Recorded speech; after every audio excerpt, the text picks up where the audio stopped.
प्यारे बच्चों, सबको यीशु। इस पाठ में प्रवेश करने के पहले हम प्रभु पिता ईश्वर को धन्यवाद देते हुए उनसे निवेदन करें। आइए हम प्रार्थना करें।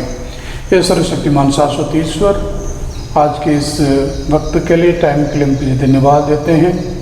हम आपके पुत्र प्रभु ईसा मसीह के बारे में शिक्षा ग्रहण कर रहे हैं। वे कैसे सचमुच ईश्वर है उसके बारे में पढ़ रहे हैं। प्रभु, हम सबों को अपने पवित्र आत्मा से भर दीजिए ताकि हम प्रभु यीशु मसीह को सचमुच ईश्वर के रूप में पहचान सकें और उन्हें अपना सब कुछ बनाकर अपने जीवन में विकास और उन्नति करते हुए आनंद जीवन की ओर आगे बढ़ सकें। हम प्रार्थना करते हैं हमारे प्रभु क्रिस्त के द्वारा, आमीन। प्यारे बच्चों, पुनः आप सबों को जय यीशु। हम गत पाठ में पढ़ रहे थे प्रभु यीशु सचमुच ईश्वर है और कैसे वो सचमुच ईश्वर है, पवित्र तृत्व में उनका स्थान किया है और त्रिएक ईश्वर में वे कैसे बीच में आते हैं, वो कैसे ईश्वर के रूप में अपना ईश्वरत्व को प्रकट करते हैं, वो पढ़े। और उसके बाद उनके शैशव काल में, बालक अवस्था में या उनके जन्म के समय पर जैसे वे अपने आप को एक ईश्वर के रूप में प्रकट करते हैं, उसके बारे में हमने पढ़ाई की। आज हम देखेंगे प्रभु यीशु के बपतिस्मा के समय कैसे वे अपना ईश्वरत्व को प्रकट करते हैं। जब प्रभु यीशु यरदन नदी के पास जाते हैं, वहाँ यूहन्ना बपतिस्ता लोगों को बपतिस्मा देते थे। जब वे यूहन्ना बपतिस्ता के पास गए, यूहन्ना बपतिस्ता बोले ये संभव नहीं है, ऐसा नहीं होगा क्योंकि आप ईश्वर है, ऐसा उन्होंने खुद महसूस किया। फिर भी यीशु उनसे कहा कि ऐसा ही होने दीजिए। तो जब वो यरदन नदी में उतरे और उनकी बपतिस्मा हुई और बाहर निकले, तब ये आवाज़ आई। संत मत्ती के सुसमाचार अध्याय 3 पद संज्ञा 4 में हम पढ़ते हैं कि जब वो यरदन नदी से बाहर निकले थे, यह आवाज़ निकली स्वर्ग से, यह वाणी सुनाई दी, यह मेरा प्रिय पुत्र है, मैं इस पर अत्यंत प्रसन्न हूँ। इस प्रकार प्रभु यीशु अपनी ईश्वरत्व को बपतिस्मा के समय प्रकट करते हैं। और अगला जो विषय है हम देखेंगे प्रभु यीशु की शिक्षाओं में ईश्वरत्व की झलक।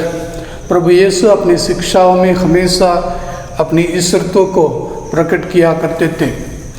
जैसे मंदिर में बालक यीशु, संत लूकास के सुसमाचार अध्याय 2 पद संज्ञा 46 से 48 तक, और उसके बाद मानव पुत्र और विश्राम दिवस संत मत्ती के सुसमाचार अध्याय 12 पद संज्ञा 1 से 6, और डाकबारी और मजदूरों के दृष्टांत में मत्ती के सुसमाचार अध्याय 1 से 16, और हिंसक आसामियों का दृष्टांत मत्ती के सुसमाचार अध्याय 21 पद संज्ञा 33 से 46 तक, और मानव पुत्र का आगमन के बारे में उन्होंने शिक्षा दी मत्ती के सुसमाचार अध्याय 24 और पद संज्ञा 36 से 44, और 10 कुंवारियों का दृष्टांत में वो कहते हैं अपनी ईश्वरत्व के बारे में व्यक्त करते हैं मत्ती के सुसमाचार अध्याय 25 पद संज्ञा 1 से 13 तक, और न्याय के दिन संत मत्ती के सुसमाचार अध्याय 25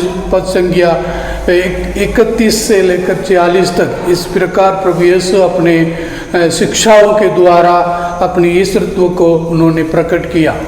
उसके बाद हम अगला देखेंगे, अगला पॉइंट, प्रभु यीशु के चमत्कारों में ईश्वरत्व।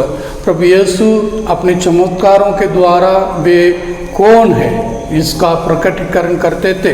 काना विवाह में हम देखते हैं वो अपने शक्ति को प्रकट करते हुए वो ईश्वर के रूप में अपने आप को स्थापित करते हैं।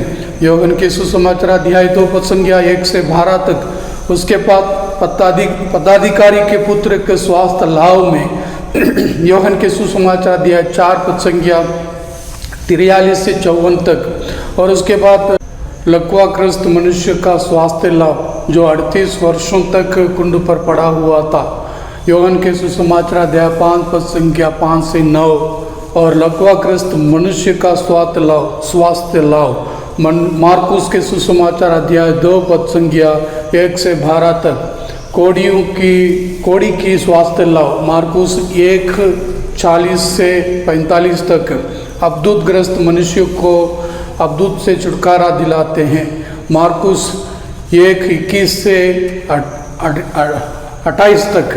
उसके बाद रोटियों का चमत्कार, यूहन्ना के सुसमाचार अध्याय 6 पद संख्या 1 से 14, और प्रभु यीशु पानी पर चलते हैं, मार्कुस के सुसमाचार अध्याय 6 पद संख्या 45 से 51 तक। प्रभु यीशु के द्वारा लाजरस को जीवन प्रदान करना, जीवन देना, यूहन्ना के सुसमाचार अध्याय 11 पद संख्या 1 से 44 तक। इसी प्रकार वे अपने चमत्कारों के द्वारा अपने ईश्वरत्व को उन्होंने प्रकट किया। उसके बाद प्रभु यीशु के ईश्वरत्व के साक्षी, कौन कौन उनके ईश्वरत्व को देखा और उसको साक्षी दिए, जो लोग यीशु के बारे में सचमुच जो ईश्वर है ऐसा प्रकट किए, उनके बारे में हम देखते हैं पवित्र बाइबल में। पेतरुस संत मत्ती के सुसमाचार अध्याय 14 30 से 33 और अध्याय 16 में, और शतपति मत्ती के सुसमाचार अध्याय 8 पद संख्या 8 से 9 तक, और कानानी स्त्री जो क्रूस के कलवारी पर्वत पर क्रूस के पास खड़े होकर शतपति ने यह घोषणा की कि वे सचमुच ईश्वर है, मार्कुस के सुसमाचार अध्याय 15 पद संख्या 39, और संत थॉमस प्रकट करते हैं यूहन्ना के सुसमाचार अध्याय 20 पद संख्या 28 में, और एमाउस के शिष्य लोग भी ये प्रकट करते हैं कि प्रभु यीशु सचमुच में ईश्वर है। अध्याय संत लूकास के सुसमाचार अध्याय 24 और पद संख्या 31 में, और वे लोग जिन्होंने उनके चमत्कार देखे वे सब प्रभु को ईश्वर के रूप में घोषणा की थी। संत मत्ती के सुसमाचार अध्याय 8 पद संख्या 27, और वो अवधूतग्रस्त व्यक्ति मार्कुस के सुसमाचार अध्याय 5 पद संख्या 7 में, और प्रभु यीशु के साथ क्रूस पर जो चढ़ाए गए वो डाकू में से जो पश्चातापी डाकू था, वे भी प्रकट करते हैं कि प्रभु यीशु सचमुच में ईश्वर है। संत लूकास के सुसमाचार अध्याय 23 पद संख्या 42। उसके बाद प्रभु यीशु का रूपांतरण, संत मत्ती के सुसमाचार अध्याय 17 पद संख्या 1 से 8 तक। इसी प्रकार प्रभु की ईश्वरत्व की साक्षी दूसरे लोग देते हैं। और अगला पॉइंट हम देखेंगे, प्रभु यीशु अपनी ईश्वरत्व की स्वयं साक्षी देते हैं। वे अनेक अवसरों पर इसके बारे में अपने बारे में प्रकट करते थे। वो कहते हैं कि जीवन की रोटी मैं हूँ, यूहन्ना के सुसमाचार अध्याय 6 पद संख्या 48 से 58 तक। उसके बाद संसार की ज्योति मैं हूँ, यूहन्ना के सुसमाचार अध्याय 8 पद संख्या 12 में वो कहते हैं। उसके बाद मार्ग सत्य और जीवन मैं हूँ, यूहन्ना के सुसमाचार अध्याय 14 पद संख्या 6 में वो कहते हैं। और मैं और पिता एक है, यूहन्ना के सुसमाचार अध्याय 10 पद संख्या 30 में वो कहते हैं। जिसने मुझे देखा है वे पिता को भी देखा है, वह पिता को भी देखा है, यूहन्ना के सुसमाचार अध्याय 14 पद संख्या 9। उसके बाद पिता जिस तरह तू मुझ में है और मैं तुझ में, उसी तरह वे भी हम में एक हो जाए, संत यूहन्ना के सुसमाचार अध्याय 17 पद संख्या 21। अगली जो पॉइंट है, प्रभु यीशु के ईश्वरत्व के महानतम साक्ष्य, वो है प्रभु यीशु का पुनरुत्थान। सबसे बड़ा साक्ष्य वह है कि वे ईश्वर थे, इसलिए वे पुनर्जीवित हुए। संत यूहन्ना के सुसमाचार अध्याय 20 पद संख्या 1 से 29 तक। और प्रभु यीशु का स्वर्ग आरोहण, प्रेरित चरित्र अध्याय 1 पद संख्या 9 से 11। आप क्लियरली स्पष्ट रूप से देखते हैं कि अगर वे ईश्वर नहीं होते तो वो स्वर्ग आरोहित नहीं होते। तो इस पाठ में हमने ये पुष्टि करने के लिए कोशिश की बाइबल के वचनों के द्वारा कि प्रभु यीशु सचमुच ईश्वर है, इसलिए हम भी उनको अपना ईश्वर माने और मुक्तिदाता के रूप में स्वीकार करें और उनकी स्तुति करें और उनको सम्मान करें, क्योंकि इस पृथ्वी पर उनका नाम और उनकी मुक्ति के लिए, हमारी मुक्ति के लिए उनका नाम प्रभु पिता ईश्वर सर्वश्रेष्ठ नामों में एक बना दिया। जैसे संत पौलुस फिलिपियों को लिखते हुए कहते हैं अध्याय 2 पद संख्या 9 से 11 कि हमारी मुक्ति के लिए पिता ईश्वर प्रभु यीशु के नाम को सर्वश्रेष्ठ नाम में एक बनाया है। और जीवन आदर्श प्रेरितों ने प्रभु यीशु को उनके रूपांतरण के अवसर पर उन्हें पहचाना। उसी प्रकार मैं भी प्रभु यीशु को मिसा बलिदान में, संस्कारों में, प्रार्थना सभा एवं अन्य अवसरों पर पहचानूंगा, यीशु की उपस्थिति को पहचानूंगा और सचमुच में विश्वास करूंगा और घोषित भी करूंगा कि प्रभु यीशु सचमुच ईश्वर है।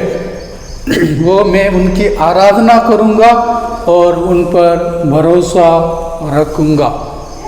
बच्चों, अभी हम प्रश्न उत्तर देखेंगे, प्रश्न देखेंगे, उसका उत्तर आप अपनी किताब से ढूंढ लीजिए। अगले पाठ में हम प्रश्न का जवाब देने के लिए कोशिश करेंगे। और पहला प्रश्न है, शैशव काल में और उसके वृद्धांत में प्रभु यीशु के ईश्वरत्व की व्याख्या कीजिए, ये पहला प्रश्न है। और दूसरा प्रश्न, प्रभु यीशु के बपतिस्मा में और बपतिस्मा के बाद स्वर्ग से क्या घोषणा हुई थी, ये दूसरा प्रश्न है। और तीसरा प्रश्न है, प्रभु यीशु के ऐसे चमत्कार बताइए जो उनके ईश्वरत्व की साक्षी देते हैं। और चौथा प्रश्न यह है कि निम्नलिखित या बताने जाने वाले लोगों ने प्रभु यीशु की ईश्वरत्व की साक्षी किस प्रकार दिया है। पहला पेतरुस और दूसरा थॉमस, तीसरा कलवारी पर शतपति और चौथा पौलुस, कैसे इन्होंने ईश्वर की, प्रभु यीशु की ईश्वर होने का साक्ष्य दिया है। और पांचवा प्रश्न है, स्वयं प्रभु यीशु अपने आप को, अपने ईश्वरत्व के बारे में साक्षी कैसे देते हैं। और छठवां प्रश्न, प्रभु यीशु के ईश्वरत्व की सबसे बड़ी साक्षी क्या है। प्रभु यीशु के ईश्वरत्व की सबसे बड़ी साक्षी क्या है, यह है आखिरी प्रश्न। इसके बाद आपको ये कंठस्थ करना है कि प्रश्न ये है, उसको ये वाक्य को कंठस्थ करना है। प्रभु यीशु के बपतिस्मा में हम क्या सीखते हैं। हम प्रभु यीशु के बपतिस्मा में क्या सीखते हैं। हम प्रभु यीशु के बपतिस्मा में सीखते हैं कि ईश्वर एक है पर व्यक्ति तीन है, पिता, पुत्र और पवित्र आत्मा। इसे पवित्र तृत्व कहते हैं। पुनः मैं दोहराऊंगा, प्रभु यीशु की बपतिस्मा से हम यह सीखते हैं कि ईश्वर एक है पर व्यक्ति तीन है, पिता, पुत्र और पवित्र आत्मा। इसे हम पवित्र तृत्व कहते हैं। और ज्ञानवर्धन, आपकी जानकारी के लिए, सन 325 में निसिया नामक एक शहर में महासभा बुलाई गई थी, धर्म परिषद बुलाई गई थी। उसमें आर्यवाद जो कहते थे कि प्रभु यीशु सर्वश्रेष्ठ मनुष्य है, वे ईश्वर नहीं है, लेकिन ये महासभा ने उसको खंडन किया और ये घोषणा की प्रभु यीशु सच में मनुष्य और सचमुच ईश्वर भी थे। और आप लोगों को ये विचार विमर्श करना है। उपासना मतलब वर्शिप और समादर, वेनरेशन, इसके दोनों में क्या अंदर है, विचार विमर्श कर लीजिए। और आप अभिनय कर सकते हैं। संत यूहन्ना के सुसमाचार अध्याय 20 आप खोलिए, पता कीजिए क्या है। 24 से 29 तक इसको खोल कर अपने घरों में अपने भाई बहनों के साथ इसका अभिनय कर सकते हैं। और आप धर्म ग्रंथ से पाठ भी कर सकते हैं। वो संत लूकास के सुसमाचार अध्याय 9 पद संख्या 20 और 28, 36 और यूहन्ना के सुसमाचार 10 और 30 इसका पाठ करके मनन करें। और क्रियाकलाप, आप लोग आपस में क्रियाकलाप करना है, मतलब एक प्रकार का ये अभिनय भी हो सकता है, अभिनय नहीं है। जो काम करना है उस काम को क्रियाकलाप बोलते हैं, ये अभिनय नहीं है। आपको पवित्र गिरजा जाना है, गिरजा में जाओ, मंदिर में अपने गिरजा में जाओ, वहाँ परमप्रभु साहब के सामने उपस्थित हो जाओ और प्रभु यीशु की उपस्थिति को महसूस करो और उसके लिए उस महसूस जो अनुभव है उसको व्यक्त करने के लिए प्रार्थना करो और पवित्र यूकरिस्ट में उपस्थित प्रभु यीशु से भेंट करना है और उनमें अपने विश्वास को प्रकट करना है। और प्रार्थना, क्या प्रार्थना होगी?